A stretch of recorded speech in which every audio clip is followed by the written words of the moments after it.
બ્રહ્મ સ્વરૂપ પ્રમુખ સ્વામી મહારાજના આશીર્વાદ અને પ્રગટ ગુરુહરિ મહંત સ્વામી મહારાજની પ્રેરણાથી મહેસાણાથી માત્ર 12 કિલોમીટરના અંતરે ખેરવા ખાતે નિર્માણ પામેલ બીએપીએસ સ્વામિનારાયણ વિદ્યા મંદિરનો લોકાર્પણ સમારોહ યોજાયો। આ જે બીએપીએસ નું ખેરવા સંકુલ છે, આ સંકુલમાં પહેલા છાત્રાલય ચાલતું હતું। હવે અહીંયા એક અદ્યતન સુવિધા સભર સ્કૂલ બની છે, બીએપીએસ સ્વામિનારાયણ વિદ્યા મંદિર ખેરવા મહેસાણા। 12 એકરમાં ફેલાયેલા સંકુલમાં ખૂબ જ અદ્યતન સુવિધા સભર શાળાનું નિર્માણ કરવામાં આવ્યું છે। આ શાળામાં વિદ્યાર્થીઓ શિક્ષણ તો પ્રાપ્ત કરવાના છે, સાથે સાથે સંસ્કારયુક્ત શિક્ષણ પ્રાપ્ત કરશે, વ્યક્તિત્વ વિકાસના પાઠ કરશે અને નીતિમત્તાયુક્ત શિક્ષણ એમને અહીંયા પ્રાપ્ત થવાનું છે। એવું 12 એકરમાં ફેલાયેલું ખૂબ સુંદર સંકુલ છે। રમત ગમતના તમામ મેદાન સાથે અને આધુનિક સુવિધા સાથેની આ જે શાળા છે એ આપણને અહીંયા દ્રશ્યમાન થઈ રહી છે। આજે એનું ઉદ્ઘાટન હતું, તારીખ 12/5/2024 રવિવારે।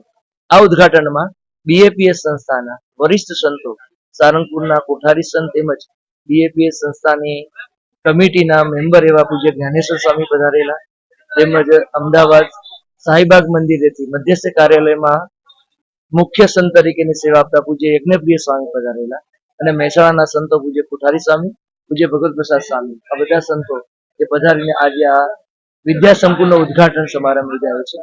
જૂન મહિનાથી આ વિદ્યા સંકુલમાં અભ્યાસ શરૂ થઈ જશે। લગભગ 450 જેટલા વિદ્યાર્થીઓને એડમિશન થઈ ગયા છે।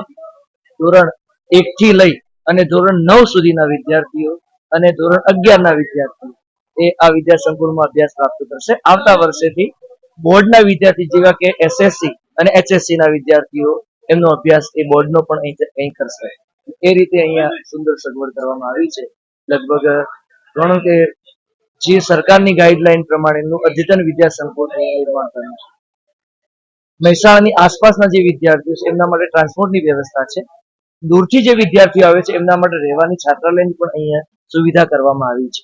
વિદ્યાર્થીઓને સંપૂર્ણ શિક્ષણ એક જ કેમ્પસમાં પ્રાપ્ત થાય અને આધુનિકતા સાથેનું સંસ્કારયુક્ત શિક્ષણ પ્રાપ્ત થાય એવી વ્યવસ્થા અહીં કરવામાં આવી છે। સંકુલમાં વિશેષ સુવિધા કઈ રહેશે? અહીં વિશેષ સુવિધા એ છે, એક તો ક્વોલિફાઈડ સ્ટાફ છે વિદ્યાર્થીઓને પ્રાપ્ત થવાનો છે, બીજું સંતોનું સંપૂર્ણ દેખરેખ અને માર્ગદર્શન પ્રાપ્ત થશે, એટલે વિદ્યાર્થીઓના નીતિમત્તાયુક્ત શિક્ષણના વિકાસમાં ખૂબ જ એ કહેવાય ને એક આગવું પ્રદાન હશે।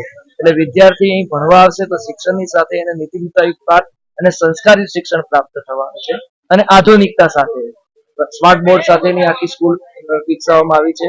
લેબોરેટરી આપ વિચારો, લાઇબ્રેરી જુઓ, પછી એના ગમતનું છે, પ્રેયર હોલ જુઓ, તમામ સુવિધાઓ બાળકને પ્રાપ્ત થવાની છે। એટલે એક કમ્પ્લીટ શિક્ષણ આપણે કહીએ એવું આ વિદ્યા સંકુલમાં વિદ્યાર્થીને પ્રાપ્ત થવાનું છે। તો આ સંકુલમાં સામાન્ય માણસના બાળકો ભણી શકશે, એટલે ફીનું ધોરણ કેટલું રાખવામાં આવે? આ જ્યારે સંકુલની શરૂઆત કરી એ વખતે જ આપણે સંકુલની શુભારંભ થયો એ વખતે આપણે બધા જ પ્રકારનો સર્વે કર્યો, એટલે બહારની જે પ્રાઇવેટ સ્કૂલો છે એના કરતા વિદ્યાર્થી એક મામૂલી ફીના ધોરણે એને શિક્ષણ પ્રાપ્ત થવાનું છે। એટલે એવું નથી કે ભાઈ ચલો બીજી જે પ્રાઇવેટ સ્કૂલોના જે ફીના ધોરણ હાઈ હોય છે એવું નથી, ગુણવત્તાયુક્ત, મૂલ્યયુક્ત અને સામાન્ય ફીમાં બાળકને અહીંયા શિક્ષણ પ્રાપ્ત થવાનું છે।